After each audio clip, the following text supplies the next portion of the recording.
J'étais sur le parking d'un Monoprix quand mon téléphone a sonné. Numéro masqué. Un indicatif de la région. Mademoiselle Lefebvre? Ici Martine Dubois, du service de la publicité foncière. Êtes-vous propriétaire d'un bien au 47 chemin de la Crête? Mon chalet à la montagne. Celui que ma grand-mère m'avait légué quand j'avais 23 ans. Celui que j'avais passé 6 ans à rénover de mes propres mains. Toiture neuve, plomberie refaite, parquet poncé et vitrifié. Chaque week-end pendant 6 ans, chaque jour de congé. L'endroit où j'avais demandé mon fiancé en mariage le Noël précédent. Oui. Pourquoi? Nous avons reçu une demande de transfert de titre de propriété hier. Prix de vente, 800 000 €. Sauf que votre signature sur l'acte original de 2019 ne correspond pas à celle sur ce nouveau document. Ce n'est même pas proche. Je fais ce métier depuis 22 ans. Ce n'est pas une simple variation. Ce sont deux personnes complètement différentes. Dans mon coffre, les sacs de course ont glissé. J'ai entendu du verre se briser. Probablement la bouteille d'huile d'olive. Je n'ai pas bougé. Qui a soumis la demande? Votre père, Richard Lefebvre. Il est désigné comme ayant procuration. Je n'avais jamais donné procuration à mon père. Pour rien au monde. Jamais. Pouvez-vous bloquer le transfert? Il est déjà signalé dans le système. Statut d'alerte maximale. La procédure n'ira pas plus loin sans votre présence physique, 2 pièces d'identité et une autorisation notariée. Je vous appelle par courtoisie, car les affaires de fraude peuvent vite devenir complexes. Vous devriez contacter un avocat. Elle m'a donné son numéro direct. Je l'ai enregistré. Puis j'ai appelé mon père. Il a répondu à la première sonnerie. Ma chérie, tu tombes à pic. Je suis au Casino Impérial avec des partenaires d'affaires.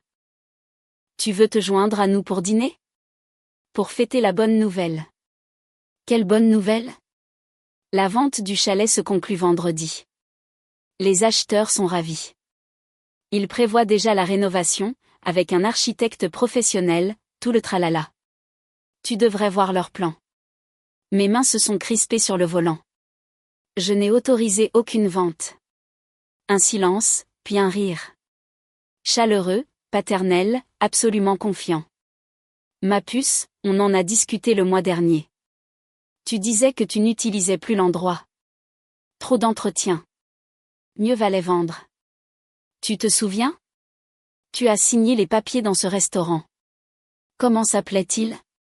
L'Italien. Je n'avais jamais eu cette conversation. Je n'avais jamais rien signé et j'allais à ce chalet un week-end sur 2. Papa, le service de la publicité foncière vient de m'appeler. Ils ont signalé l'acte comme frauduleux. La signature ne correspond pas, une autre pause. Plus longue cette fois. Des bruits de fond filtraient. Des verres qui trinquent. Le rire lointain des machines à sous. Il était au casino. C'est ridicule. Ce doit être une erreur administrative.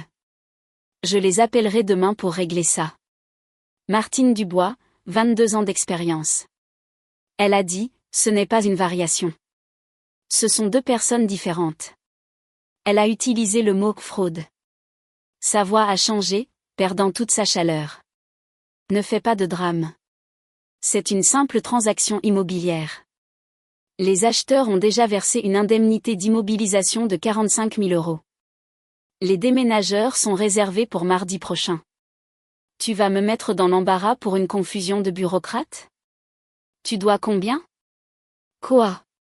Combien de dettes de jeu? C'est de ça qu'il s'agit, n'est-ce pas? Le silence s'est étiré si longtemps que j'ai cru qu'il avait raccroché. Ça n'a rien à voir. Le chalet ne sert à rien. C'est une décision financière intelligente. Combien? 300 000 €, à peu près, mais c'est en cours de règlement. La vente du chalet efface tout. Un nouveau départ. Tu comprendrais si tu arrêtais d'être si égoïste à propos d'un bien que tu utilises à peine. Je l'utilisais à peine? J'y étais il y a 3 jours. J'avais des provisions dans le frigo avec des dates de péremption dans 2 semaines. Les chaussures de randonnée de mon fiancé étaient encore sur le perron. La vente est bloquée définitivement et je contacte la gendarmerie. Tu n'oserais pas, j'ai raccroché. Cette nuit-là, je n'ai pas pu dormir. Je n'arrêtais pas de penser à un moment, 8 mois plus tôt. J'avais invité mon père au chalet pour le week-end de la Toussaint. Il avait inspecté chaque pièce, posant des questions détaillées. À combien je l'estimais? L'avais-je fait expertiser récemment? Est-ce que j'avais l'acte de propriété en lieu sûr? Je pensais qu'il s'intéressait, qu'il faisait la conversation, qu'il était fier de ce que j'avais bâti. Il était en train de l'évaluer, de calculer, de planifier. Le lendemain matin, je me suis rendue au service de la publicité foncière.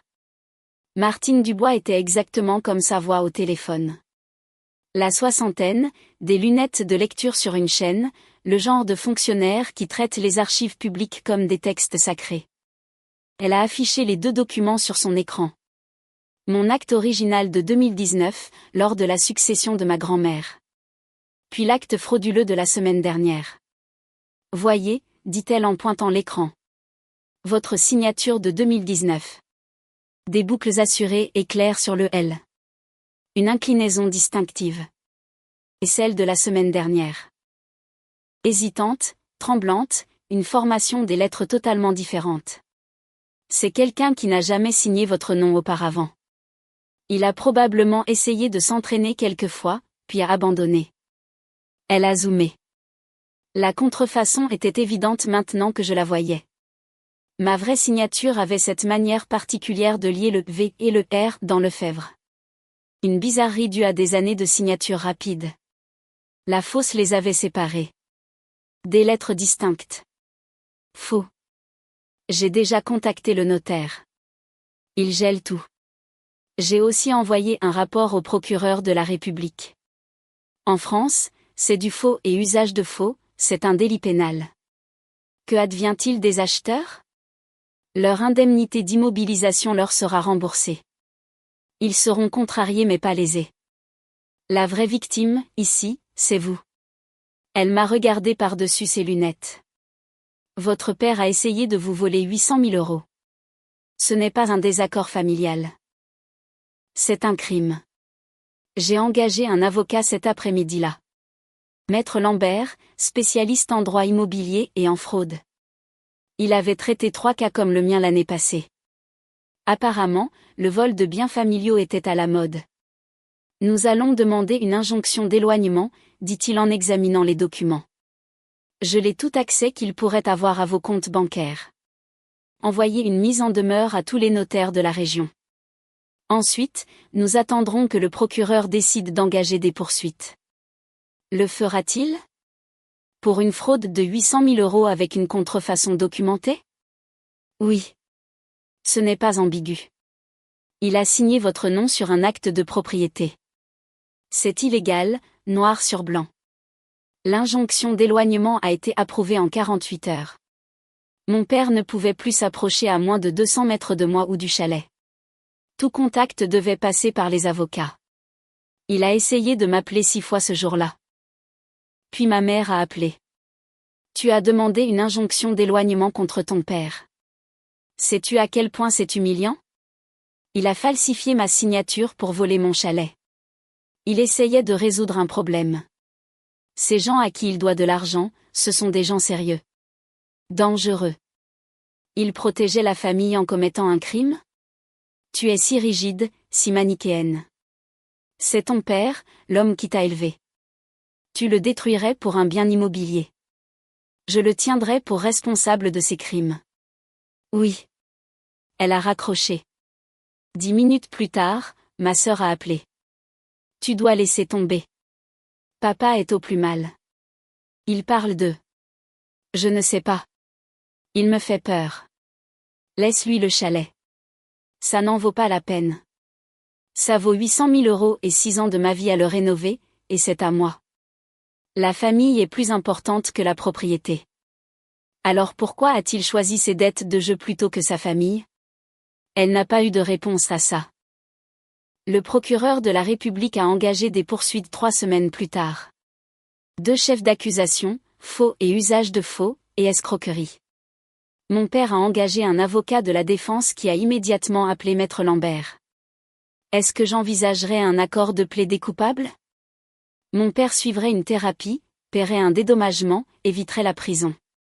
Quel dédommagement? A demandé Maître Lambert. Il n'a pas d'actifs liquides, a admis l'avocat de la défense. Mais il est prêt à rejoindre les joueurs anonymes, à suivre un programme de traitement. Il a tenté de voler 800 000 euros. Un dédommagement, ce n'est pas une thérapie, c'est de l'argent, qu'il a perdu au jeu, l'avocat a tenté une autre approche. Cela va détruire votre famille. Votre père pourrait aller en prison. La réputation de votre mère dans la communauté, les relations professionnelles de votre sœur. C'est vraiment ce que vous voulez? J'y ai réfléchi longtemps. Puis j'ai dit à Maître Lambert que je voulais qu'il soit poursuivi jusqu'au bout. Pas d'accord. Parce que voilà ce que j'avais additionné. Ce que j'appelais le grand livre de ce vol. 8 mois de planification. Chaque question sur la valeur du chalet. Chaque demande désinvolte sur ma planification successorale. C'était de la reconnaissance. Du temps passé à calculer comment voler sa fille au lieu de résoudre son addiction. Incalculable. Les 45 000 euros d'indemnité d'immobilisation d'acheteurs innocents qui auraient été volés si Martine Dubois n'avait pas été si méticuleuse.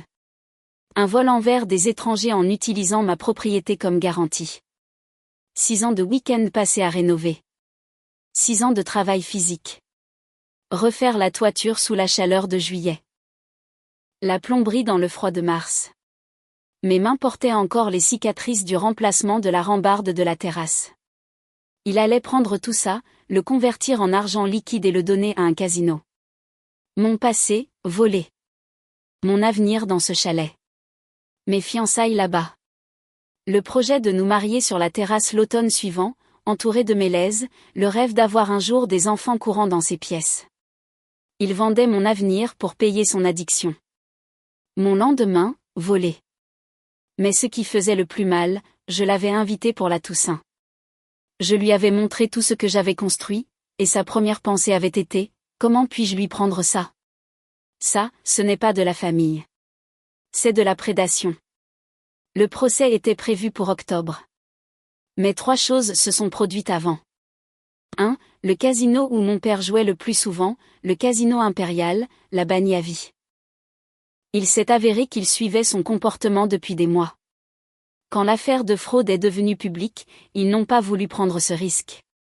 Il leur devait 160 000 euros.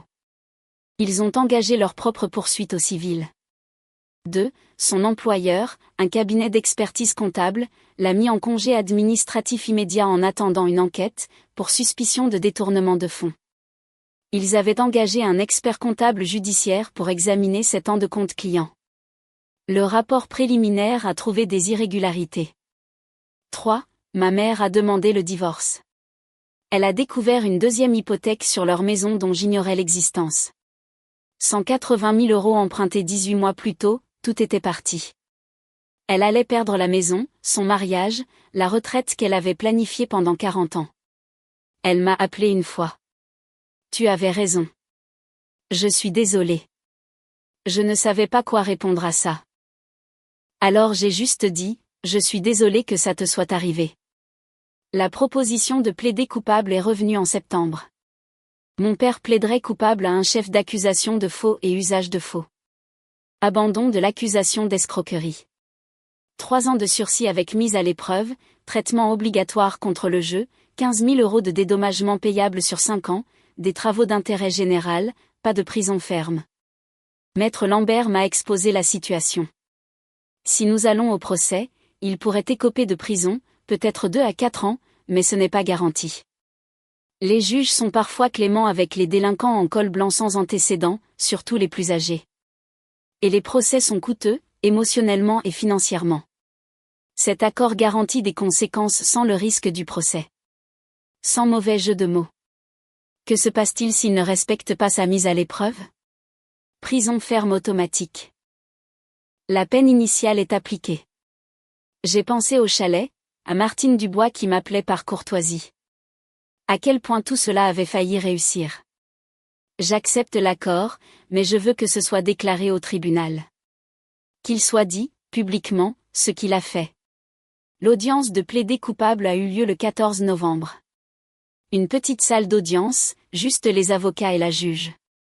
Mon père paraissait plus petit que dans mes souvenirs. Grisonnant. Ses mains tremblaient en signant les documents. La juge a lu les charges à voix haute. Monsieur Lefebvre, vous plaidez coupable de faux et usage de faux. Spécifiquement, vous avez contrefait la signature de votre fille sur un acte de propriété d'une valeur de 800 000 € pour payer des dettes de jeu. Comprenez-vous ces charges? Oui, madame la juge. Admettez-vous les faits tels qu'énoncés? Une longue pause, puis doucement, oui, madame la juge. La juge l'a condamné conformément à l'accord. Puis elle a ajouté quelque chose qui n'était pas requis. Monsieur Lefebvre, en 30 ans de magistrature, j'ai vu beaucoup de fraudes financières. Mais voler son propre enfant, voler sa maison, c'est une trahison que je trouve particulièrement troublante. Vous n'avez pas seulement falsifié un document. Vous avez trahi une confiance fondamentale. J'espère que vous comprenez l'ampleur de ce que vous avez fait. Et j'espère que votre fille pourra un jour vous pardonner, bien qu'elle serait tout à fait dans son droit de ne pas le faire. L'avocat de mon père a demandé s'il pouvait s'adresser à la cour. La juge l'a autorisé. Je suis désolé. Il m'a regardé pour la première fois. Je suis désolé pour tout. Le chalet, les mensonges. J'étais désespéré. Ce n'est pas une excuse. C'est juste la vérité. J'étais désespéré et stupide, et je t'ai fait du mal. Je ne m'attends pas à ce que tu me pardonnes. J'ai juste besoin que tu saches que je suis désolé. Je n'ai rien dit.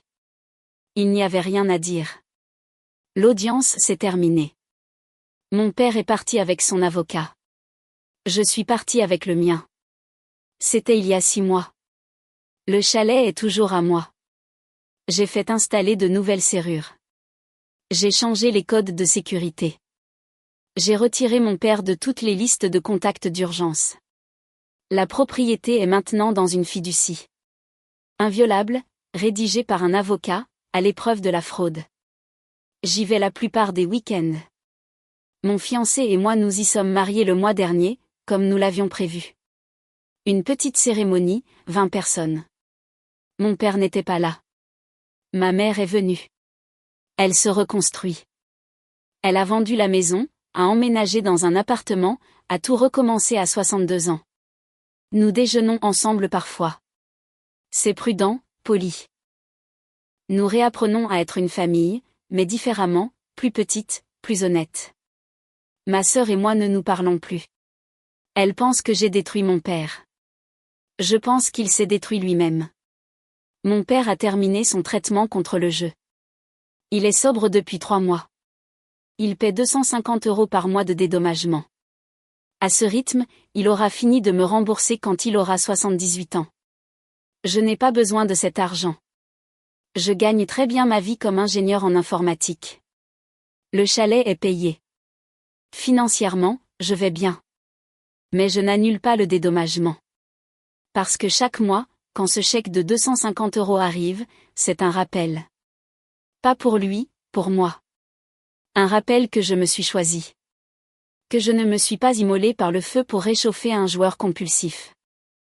Que lorsque quelqu'un essaie de voler votre vie, même s'il fait partie de votre famille, vous avez le droit de l'arrêter. Le service de la publicité foncière m'a envoyé une lettre le mois dernier, une notification de courtoisie m'informant que mon titre de propriété est signalé en permanence dans leur système. Toute tentative de transfert futur déclenchera un examen automatique de fraude et un contact personnel avec moi. Martine Dubois avait inclus un mot manuscrit, heureuse que vous gardiez le chalet. Vous vous êtes battu pour lui. C'est ce qui compte. J'ai épinglé ce mot sur mon tableau d'affichage au chalet, juste à côté de ma photo de mariage. Certains disent que je devrais lui pardonner. Laissez tomber. C'est la famille. Il a fait une erreur. Mais voici ce que je sais du pardon. Ce n'est pas la même chose que la confiance. Et ce n'est pas la même chose qu'un droit d'accès. J'espère que mon père restera sobre. J'espère qu'il guérira. J'espère qu'il reconstruira la vie qu'il peut avec les morceaux qui lui restent. Mais il n'aura pas mon chalet. Il n'aura pas mes week-ends.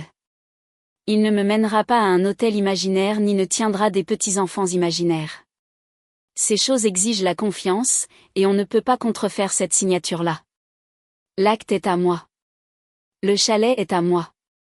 L'avenir que j'y construis est à moi. Et chaque mois, ce chèque de 250 € nous rappelle à tous les deux qu'il y a des choses que l'on ne peut pas jouer en espérant gagner.